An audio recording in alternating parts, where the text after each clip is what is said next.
Hey, what's up guys? Welcome to an episode of PATTAY'S Performance. Today in the driveway, we have my hot rod, the infamous Toro Time Master that I have featured many times on my channel. Today, in the driveway, is the last thing we need to correct in order for me to, I guess, practically make this perfect. After this video, later down the line, I will do a follow-up video on everything I've done to this machine and my thoughts. In the meantime, if you guys go through my channel, you will see almost all of the phases and almost all of the pairs I have done to this to absolutely make it perfect and right all the wrongs from this machine from the factory. When you guys are thinking, where's my hat? Decided to let the hair float today. So we're gonna go with that. So, what do you guys think is the last component? If you're new to the channel, you'll have no idea. If you've been a while, you can take a guess, but some of you guys have been ragging on me for quite some time. Well, so today's the first video with my Rode mic. The lavalier is garbage. It worked for what it was. I think the problem was once it lost a little bit of power, it was non-functioning. So through Mixed Mowers, he posted the Rode, and he uses a GoPro setup. We use a Canon D90, so I'm gonna be doing a video on that as well. Hopefully this checks out. So far I put a 5-second test and I love it.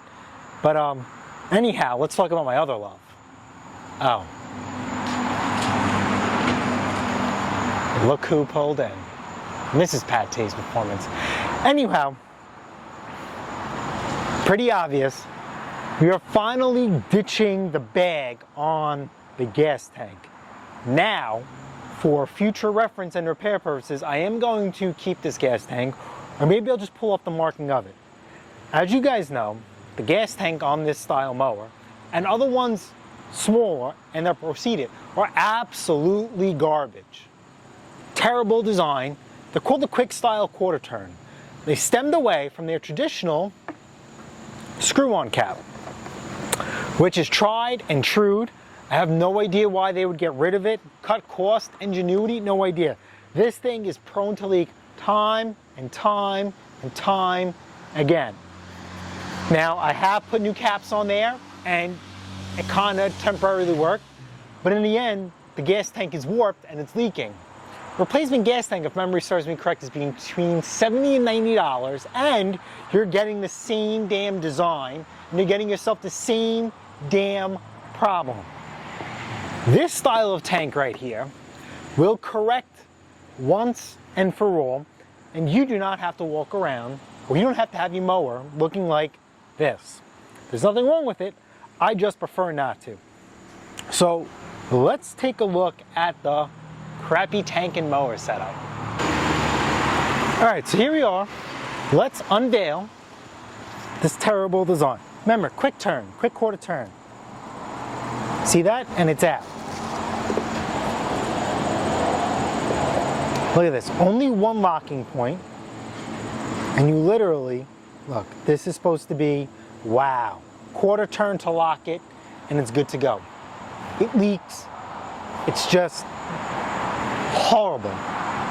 Here is our improved, or the old school version of this tank. There will be no affiliate link for this video, unfortunately, okay? This tank has to be purchased secondhand. I did get the part number for this tank, and it gives you the superseded part number, or the updated part number, and that takes you to this crappy design here. So, let's see what we have with this tank. Make sure you guys get a good shot. Okay, like I said, tried and true. This is the one that has the stabilizer built into it. I could care less for it. This is what we're after right here. This threaded tank cap and the threaded cap itself. Locks together perfection. You can get replacement caps. You cannot get replacement tanks. You can only get this tank secondhand. I got this off of a junk pressure washer. Yep, I bought a pressure washer solely for the tank at an extreme discount. and that'll be on the channel too, a part of it. So anyway, let's get down and dirty and let's figure out how to swap this gas tank. Never done this before. This gas tank actually has an inline fuel shutoff valve built into it. I run my carburetor dry every year, so I'm not going to include the gas shutoff tank. I'm just going to keep it the way it was when I first got it. Let me go grab some tools and let's dive into this baby. All right, so I got a little overzealous. Grabbed a couple of tools. I will go through the tools as needed as I go through the job because this is kind of my first time doing this. We're not winging it, but we're winging it. So what I like to do is I popped off the air filter cover, right? It's just that stupid. I actually think it's pretty cool. I like that wing nut, right? Just pop this wing nut off. Give it a couple of spins and it comes right out, okay? That will give me a place to put my bolts. Now, remember, if we looked at the other fuel tank, there's 3 mounting points. So we know we have to at least get to those 3 mounting points. Whenever I have parts handy, before I do a job, I always like to look at them first because I have an idea of how it comes off. So of course, we're going to start with the recoil cover. It's going to be 8mm. Or 5/16. It's a 3 mounting ball. Now this should be easy, but as you guys can tell, one of them did not come out. It's riding on the stud itself. So not a big deal. Let's see. Yep, so it came right out. See here? So what I like to do is get you over here, get a set of vice grips right here on the circular shoulder, clamp down, and then just grab our 8mm. Boom, it comes right out. Now the reason why this happens is because when this was assembled or put back together from a previous repair, that was torqued not to spec. That bolt should have been torqued at a higher torque rate than the actual nut for the recoil. Not a big deal. Okay, now we have to take off this one over here.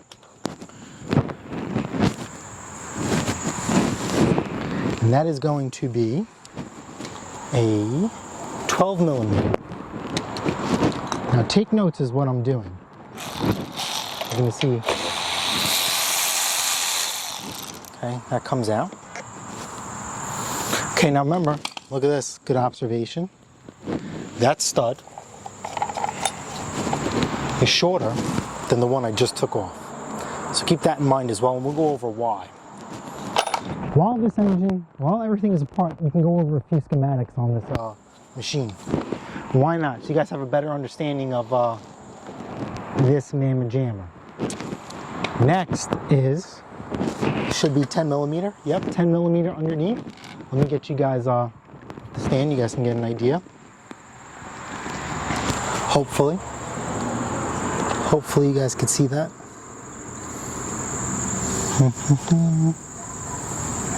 Okay, yeah, hopefully you guys get a good view of that. This is a trick shot. 10mm. Now, just like typical Briggs fashion, okay, there is going to be a spacer, so make sure we can try and catch it. See? Okay, get you guys back on here. Okay, we're going to pull our fuel line off. I already started to do it.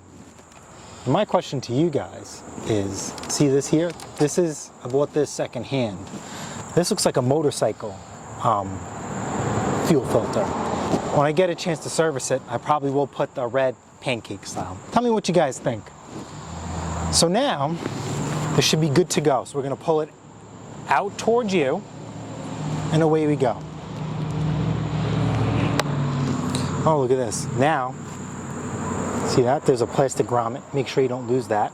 And look, there's another grommet here. Make sure we take that off, because we're going to have to switch that over to the new tank. Okay? We'll set those aside. Okay, now while we're here, let's talk about a few things. This right here is our alternator. That is correct. This thing has key start like a car, so it's pretty cool. This alternator charges your battery as it runs.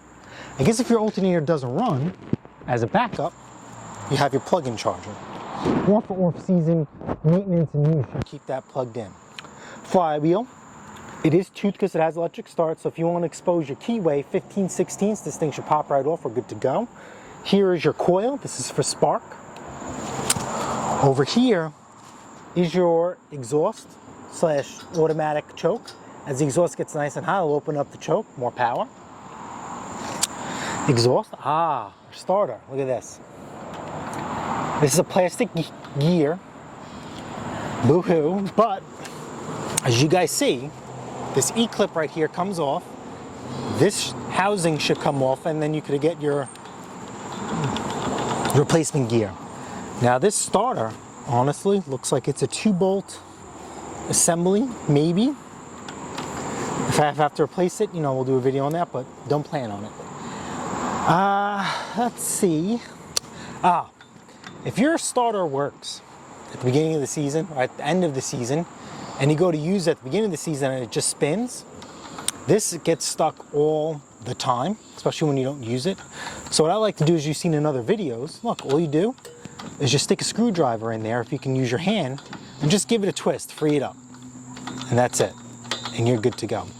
Now, as you guys can see, my gear already has some chips in it, but that's fine. Probably not the end of the world. If this thing is more than 15 bucks to replace, just as gear, I'll be very, very surprised. All right, so let's get the new tank in. Okay, so here we are with the new tank. Looky here. Plastic grommet, plastic grommet. So this will save, God forbid we ever need them, we'll stick them back on the tank. This came off a pressure washer, so it has an inline fuel shuttle valve. I do not use inline fuel shuttle valves. I drain everything bone dry. So I'm just gonna keep the existing setup. I'd rather have a filter than an inline fuel shuttle valve. We probably could squeeze it all in there, but not necessary. I guess there's a little bit of fuel in here. All right, so let's take this. We're just gonna slide it in, nice and easy. And where is our fuel line? Oh, let's get this off. This is leaking a lot. I don't know where this gas came from. All right, stick it in there. And wham. Boom, done. All right, kind of have to do that first, so let's just get our needle nose, put that in there. Put that in there. Now, if you spill gas on your lawnmower, wipe it off before you cut your lawn. Wash it off before you cut your lawn, because guess what? That'll kill your grass. And you guys know me, I love my grass. Plus, I already killed my hydrangeas. I'm not gonna make that mistake ever again. $600 down the drain. Okay, next, our mounting studs. Remember, the longer one goes on the alternator. So let's do that. See how I'm starting by hand? Right, let's get one lined up. Let's do the short one. Now, as you guys can see, these are already covered in anti-seize. When I bought this lawnmower and I did some work on it, a little bit of powder, which is like when you have two different metals, they rust. So after that, I decided to just take little things here and there apart and just cover them in anti-seize for my sanity and future repairs. Now, as you guys can see, I'm starting them by hand, and I'm not going to be using my ratchet tightening these down. Absolutely not. I do not recommend you doing that as well. The reason why is that this is aluminum. If you over torque it, you're going to break the mounting points, and you're going to turn a difficult job into a very complicated one. So right now I'm just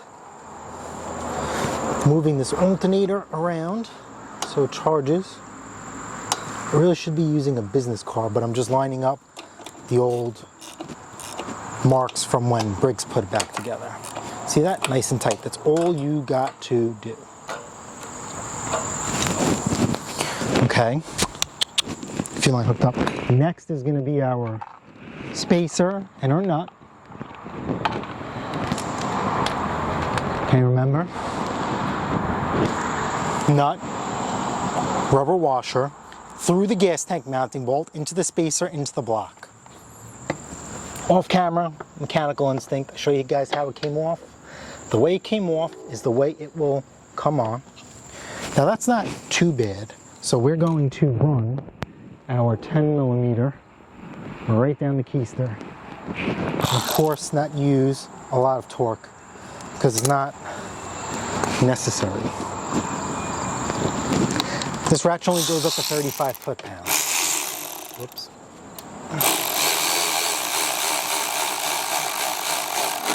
That's it. We're snug. We're done. Next, let's put our engine housing on.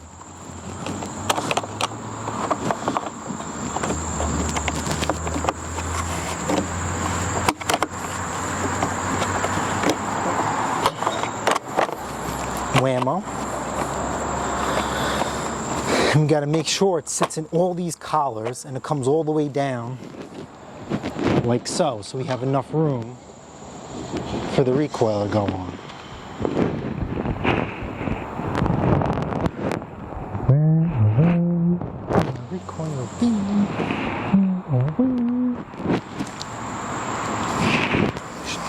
Oh, right here.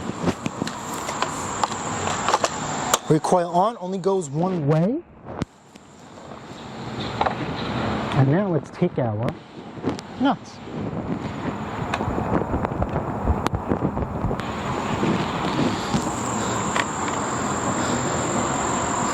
So in case you guys cannot find a used gas tank and you have no choice but to buy the whole one, I will put an affiliate link. Hopefully that affiliate link will take you in your search to maybe find someone having a used one for sale. Now I'm not going to lie, if I ever come across a pressure washer with this gas tank and it's not running, you damn well know I'm going to make an offer on it and buy it just for the parts, like I did for this one. No promises of when I'll have one, but it will be there. Nice and tight, not gorilla tight. And the last piece of the puzzle is our air filter.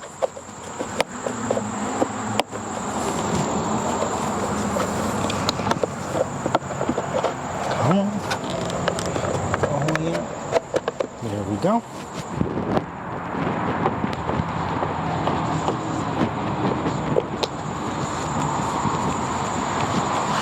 Okay, I'm gonna put some gas in here. I just got a fresh can of gas, so let me show you a little tip that I do.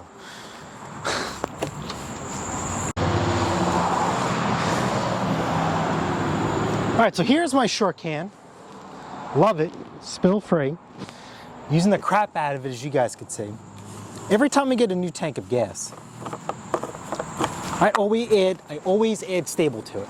Now, if you're a landscaper or whatever, this really isn't necessary because you guys are burning through gas before you could even use it. The reason why I add stable to my fuel is sometimes that I have projects, you guys know, that take longer than anticipated, or I finish a project and the reselling part takes a little bit longer than I planned for, and sometimes in the past you used to have to clean out the carburetor. Those days are over. This stuff is fantastic. So I treat the fuel every time I use it, and then what I do is, when I put gas in my machine, seafoam.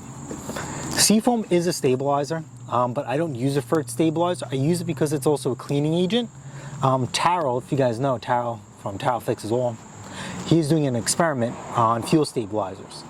Stable's in there, and seafoam is in there. So I'm curious to what the results are going to be, because if the results are pretty good, then I can save myself a couple of bucks and just switch to straight seafoam. So anyway, let's throw some gas in this machine and some seafoam as well.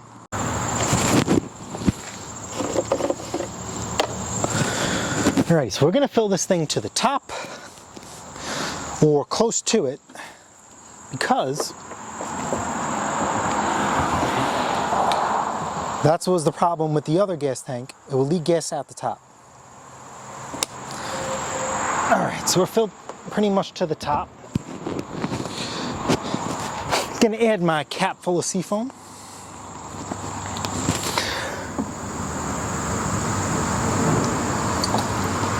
That's it.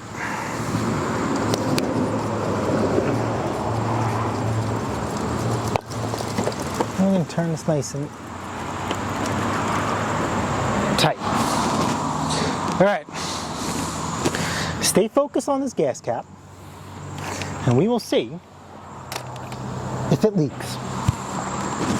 Because that is the whole purpose of this. And the machine runs and operates as it should, but we're good to go. Ready? Fire in the hole.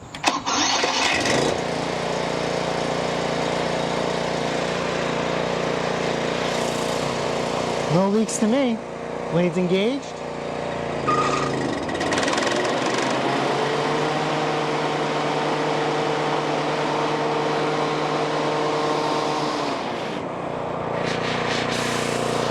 For demonstration purposes only. Oh, see that?